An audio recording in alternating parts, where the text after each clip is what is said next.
All right, it's after lunch. We'll try and wake it up. We'll try and have a bit of an interactive session. My name's Rich Dillon, CEO of Ivy Farm. Just a quick shout out to everyone in the room to say, guys, we're changing the food industry, and we're doing it because we're all passionate about it, and we've all got the energy. So let's keep that up, especially in this session. Alex, thank you. Anita, Yuri, for all the setup here. I know how difficult it is to do this in a nightclub. I'm impressed. All right, Ivy Farm, we're going to talk about basically hybrid meat, right, is the word of the day today. So I've heard that the key to a good presentation is to set the crowd's expectations really low. So I'm going to do that now by saying this presentation was supposed to be done by my product expert, Dr. Emma Lewis, who couldn't make it, so I'm her stand-in. So if I don't know any of the questions, I can't answer you, that's the reason why, okay? What I suggest we do, I'll talk about a little bit about me, who am I, I'll introduce myself, I'll talk a little bit, one slide about Ivy Farm, and then we'll get into debating hybrid meats. So I won't present at you, I'll ask some questions. Deal? Deal, are we going for it? Come on. Okay. First of all, hybrid, does it make you think of that? And those, what were the little Toyotas called that came around the US? And everyone in Texas laughed at them and put them on the back of the truck, right? Prius. We need to change the name hybrid. I'll come on to that. All right, so who am I? I'm a Brit. I can't cook, by the way, in the corner. What I can do is stand where my marketing person tells me to stand for a photo shoot. That's Ivy Farm, the kitchen, and in the back is the pilot plant I'll talk a little bit about. This is my family. Mum and dad are still around, thank God. German wife, 3 kids. The youngest one is called the boss. Don't even know her name, to be honest. She's just the boss. And my background is not science. It's not food science for sure. So I'm not qualified to talk about this. It's Procter Gamble. I was working on the likes of Pringles and Folgers. Red Bull, I was there for about 12, 13 years. Great ride from less than $1 billion to about $7 billion. And then, who likes IPA? Who knows Lagunitas IPA? Oh, a few, right? Yes! In Europe, there's a lot less hands go up. So I was the guy that took it to Europe and a few other places in the world. And then we got bought by Heineken, which was a good deal. It was at that time that I started investing some angel checks into food and beverage companies that were doing either good for the planet or good for human health. One of them was Ivy Farm. I started off as a non-exec director, and then as exec director, and then I got pulled into the CEO role when I kind of didn't want to, but it just got so exciting, and I've loved it ever since. So that's me. Ivy Farm.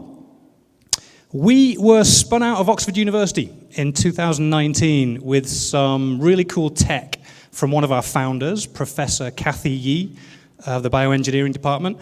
The same department that created the COVID vaccine, actually. A different wing. We make more tasty stuff than that. But 2019, right, so COVID was 2020, we were straight into COVID, and I think that's when I first spoke to Alex. We still set up a lab, got to about 12 people.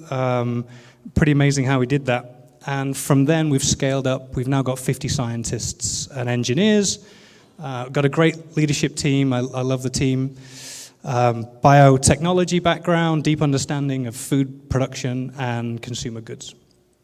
What else? Ivy Farm is a play on words, in vitro, IV. Not very tasty, right? So if we ever go B2C, we're going to have to change that probably. But we're focused B2B. We want to do what we're really good at, which is produce cultivated meat and provide it to meat processors to make the final products. So what I'm about to tell you on hybrids is really what I've heard from food companies. What else on here? We started off in pork, mainly because the scientists had some background in that. We've now proved our technology on beef and chicken and venison. The main core of our technology is cell engineering. So we've got 8 pieces of IP, another 4 in the pipeline. Pretty much exclusively around precision attribute cell engineering platform. So unlike MOSA, they seem to have cracked the code by not editing cells. We couldn't figure out how to do that. So we said, well, let's do that and try and get some food to the table. So in a nutshell, we believe, the best cell lines in the world. We engineer them, and then we protect them with IP. And engineering them now allows us to build attributes into those cell lines, which then mean our cells can grow in larger and larger tanks with shear forces that normally they don't like to be put under, and also consume pretty cheap nutrients. And those two things are pretty critical, we think, to the cultivated meat industry. So are we fully there yet? No, but where we are is to our pilot plant. Now we say we're the first pilot plant in Europe. I'm not exactly sure if that's true. What it says in small print is we are the first and biggest pilot plant that's fully solar powered. I think we can say that. We're up to 600 liters. We have a 50, a 200, and a 600 liter fully stainless steel, steam in place, clean in place, all that good stuff. And again, we believe that's critical because we talk about novel things. We need to reduce the amount of miracles we need in this industry. I'm in the miracle reduction business, so I'm trying to put all the miracles into cell engineering so that we can use off-the-shelf, cheaper production methods and supply chains to make this fly. And we'll talk about products. We've got a full menu down there.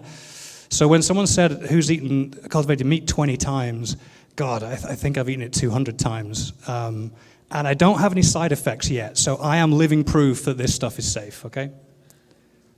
Bit of a twitch going on. All right, cultivated meat. I think we've got three challenges. Cost and scale, regulation, and consumer acceptance. We're going to talk about consumer acceptance, but I just want to put this on the record. If we get cost and scale right, it's a domino. The rest will fall. I truly believe that. And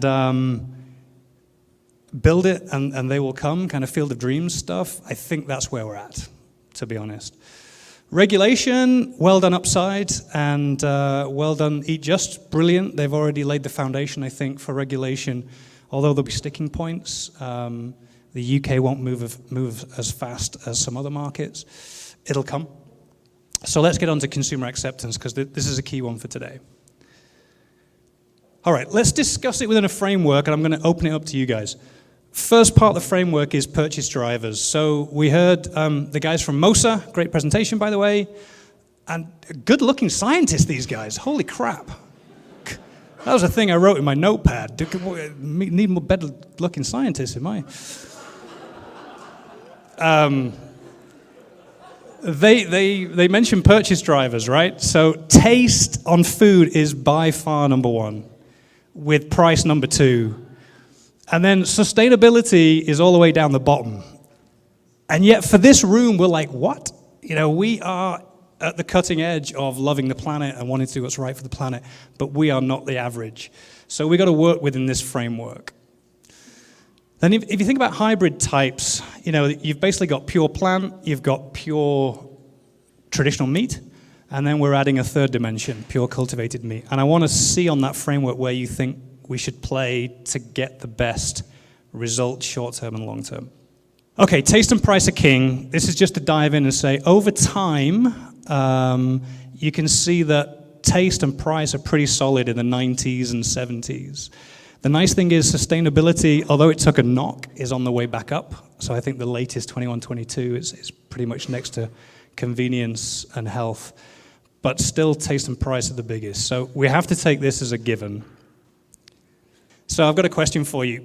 How do you think pure plant-based, so on that one axis of the continuum, how do you think pure plant-based is doing? Give me an answer. Not well? Bad? I think, look guys, they're doing great. Overall, from a small category that didn't exist kind of 7 years ago, they've captured a couple of % of the market. They're doing amazing. The issue is we all got caught up in the hype cycle, right? and they're going to be the next big thing very quickly, and people, floated on the stock exchange with amazing aggressive forecasts that they just couldn't live up to. But they're doing great. But it's meant that we've all got this, kind of, doom and gloom scenario around it.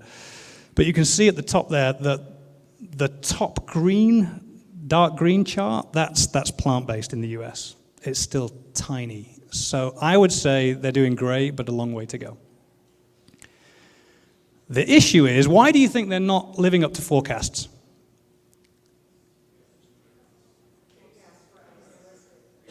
Forecasts weren't unrealistic, but based on that framework, someone nailed it. Taste, right? Only 30% of consumers are believing that plant-based meat tastes as good or better than what they're trying to replace. That's the issue. Then it's about repurchase rates. They haven't got the repurchase rates, and it's always difficult trying to fill the funnel with new consumers. So, what does that mean for us? Well, if we replace, hybrids have been around for a long time. Not just cars, I'm talking about meats. We're talking decades. What's on the top here is, it says hidden. The best-selling sausage in the UK is called a Richmond sausage. I've grew up on them, love them, especially after a hangover. It's only got 42% pork as part of that sausage. And when you look up the definition in the UK of what you can call a sausage, a pork sausage, it's 42%. So these guys know exactly what they're doing, right? A burger's 65%, by the way. Now, I don't know if that's the same for the US. There's a US one down here. I think that's a Walmart bag that we pulled off the internet. But there's a lot of soy protein in there. And it doesn't say that. It's got beef and pork and then a whole load of soy. And I think beef and pork is less than 50%. The best-selling hot dog in the US, less than 27% animal-derived products. So it's like we're eating them, guys.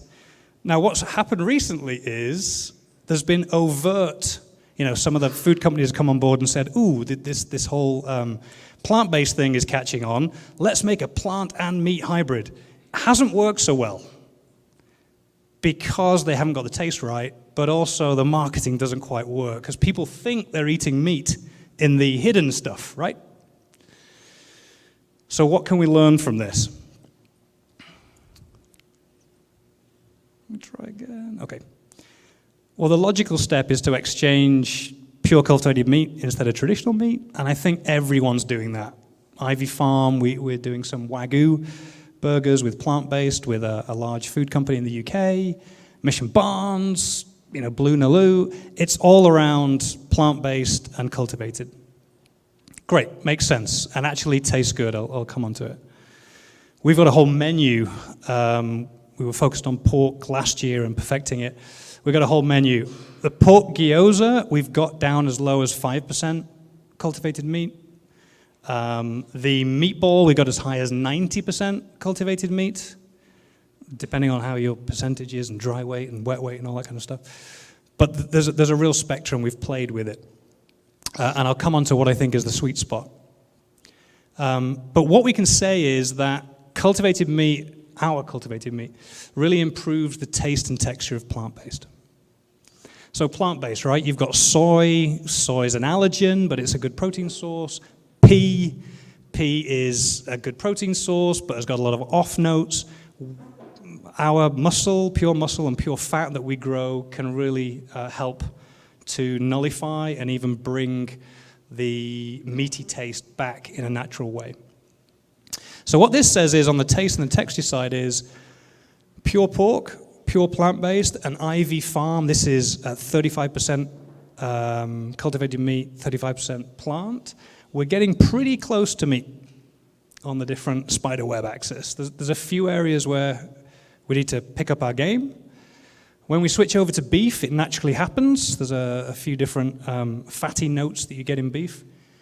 But that's basically the game of how do we expand that spider web so it's pretty much matching the blue square, or the blue web. Okay, the question is, will consumers enjoy a plant and cultivated meat hybrid?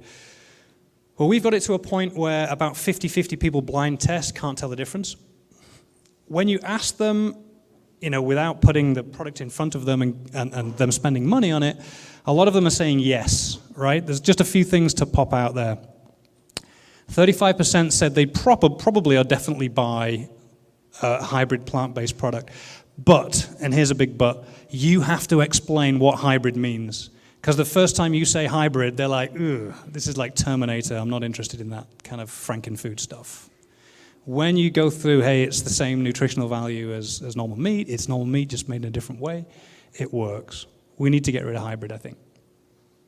A third of respondents would eat a hybrid 1 to 3 times a week. I'm not sure about that. I think what's claimed in surveys is very different than what they do in supermarkets, and I think plant-based have been caught out by that. And 50% of respondents, this is an interesting one. Okay, so they think that the product should be good for animals, the environment, nutritious, healthy, and lowest is safe. So they're happy if it's good for animals and the environment. It's okay if it's not safe. I don't know. Some of these surveys I think we can take with a pinch of salt. And I'll come on to that. Okay, so here's where I get interactive. I'll probably come down onto the stage. These are 4 of the 5 different factors that influence purchase behavior. 4 is convenience, so I've taken that off. Convenience is like where you can buy the product. So just in terms of these key 4, and if you think about this continuum, right? So we got pure plant-based here.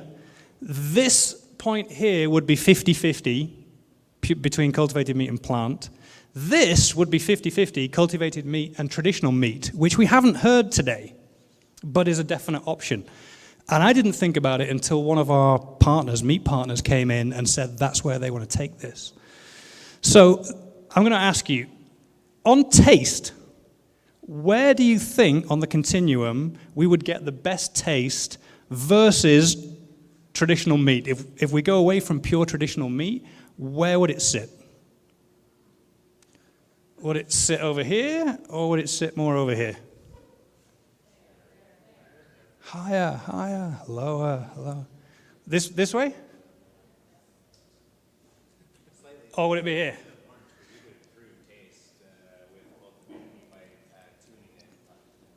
True, you can tune cultivated meat. At least right now, though, let's assume, I don't know, at least where Ivy Farm is, we're not quite there, especially on taste, on texture. And we can talk about that. But I've put, it's very small, but I've put it's around here. Where we've tried it on both sides, it's around here. So actually, from a taste perspective, it's so important, that would be the place to go to get people on board. Now, how would you market it? Well, it could be, let's say in our case, we've got some Wagyu muscle and fat. If you replace 10% of a Wagyu burger with ours, it could be as tasty, people don't notice, but the most sustainable burger in the world. We don't think of it because we're like, traditional agriculture should be gone, right? It's bad for the planet. No, we're purists. But when you talk to other commercial guys, they're like, well, we need consumers to adopt it, so let's take this slowly, catchy monkey. Okay, what about price? Because price is the next one. So where would that sit? You think over here? Oh. Subsidy, yeah, no, I mean, right now we're playing the meat game, and it's got subsidies and no carbon tax. So, where is it? Well, what I've put here is you can either play here, in this area, or again in this area. For sure you have to avoid this right now. Cultivated meat is just too frickin' expensive, right? So again, we've got 2 now lining up for pure traditional meat and only 1 for plant-based so far. And again, number 1 by a long way is taste. All right, what about health?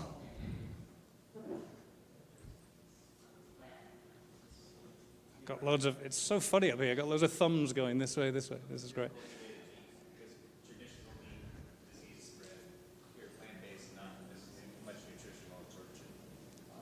Okay, that's a good point, because cultivated meat, I'll come on to it. I'll show our nutritionals in a second. It could be right there in the middle, right? Yeah. So I've got it around here. So depending on how you look at traditional meat with cholesterol, etc., we can fine-tune our cells to be less junky. But if you combine it with some, like companies are doing already, hybrid's been around for a while, with some plant-based, seems to be around this area. Okay, and then sustainability. Yeah, plant, right? There we go. So all the way here. But remember, sustainability is the lowest on the, I'm going to purchase this thing. So we're in a conundrum, right? I think we're going to see different companies playing around with this. Let's talk about health for a second. This is Ivy Farms pork, right? This is our pork profile. It says we're a complete protein. All the essential amino acids line up in the right form. What's really cool, well, let's go over here. We've got an increase in iron content, especially in women in Western diets need this, apparently, I've been told. So that's good. And we're kind of fine-tuning how to get that. We can play with the saturated, unsaturated fat ratios, which is great. And what's pretty cool is omega-3s and 6s, depending on what we feed and which metabolic pathway our cells take. Now, 23-fold on omega-3, you're like, oh my God, we're gonna overdose. No, there's not much omega in pork, right? So what we can do, though, from a food perspective, is make a claim on omega. So it means that junk food just got healthier, right? Which is pretty cool from a marketing standpoint. So health isn't the issue, I don't think, with cultivated meat. Come on. Taste is the king. What I've done here, I've just layered taste on 3 areas underneath overall taste. Umami, fattiness, and texture. There's a lot more to it. I won't play the game again because we haven't got the time, but if you see, a lot of those dots seem to, again, fall into that meat, traditional meat area. So I don't know, guys. I don't care. I'm selling my cultivated meat to food companies. They do what they want with it for final product and consumer insights, etc. But I think there's going to be potentially some hybrids coming out on that side of the fence. And I think it's okay. I think it'll get us started. So the question is, what would be the easier transition? And I won't read this, but it's basically saying, is it with plants? That's where I think most of us are cultivated meat companies are working right now. Or is it with traditional meat? And there's different pluses and minuses. But if it's about taste, you'll see taste and texture come up on this side a hell of a lot more. And who's to say it isn't a combination of the 3, the kind of holy trinity? Okay, second to last slide, and I think I'm good for time, yeah.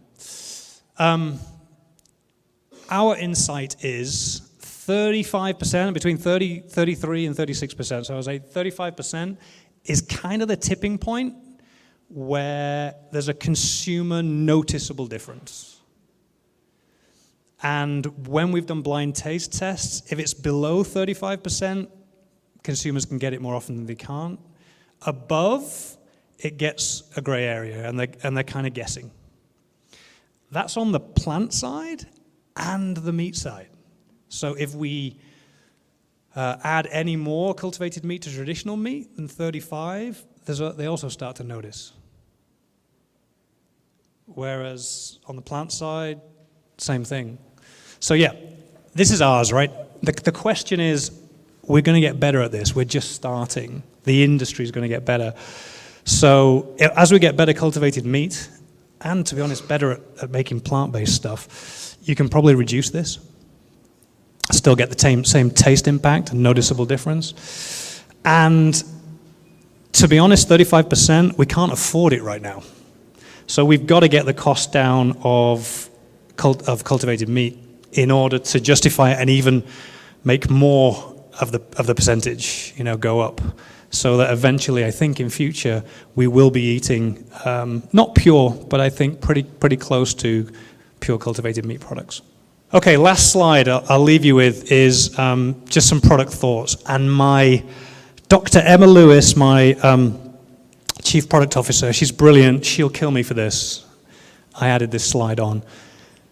I'm the kind of guy that thinks about Steve Jobs and Elon Musk and put them quite high. Basically, if you ask customers what they want, Steve Jobs said about Henry Ford, they would have told you back in the day they didn't need a car, they wanted a faster horse. So I think people don't know what they want until you show it to them. So if you have an amazing product, I think they will, once they taste it, and if the price is good, will convert people quickly. Musk said that great companies are built with great products. So the Mosa guys said, we've got a responsibility to put good products out there. I agree. People are going to buy, I think, our great products. And with plant-based, there's been a lot of crap products out there. And new consumers to the category have been tasting it and have been put off. And they don't go back into that market again for a long time. So we just got to watch out. And if we can create great products with the great taste and great price, the rest of it that we're worrying about, I think will go away. And I think that's it. There's my email if you want to catch up. I'm here for the next couple of days. Thank you very much.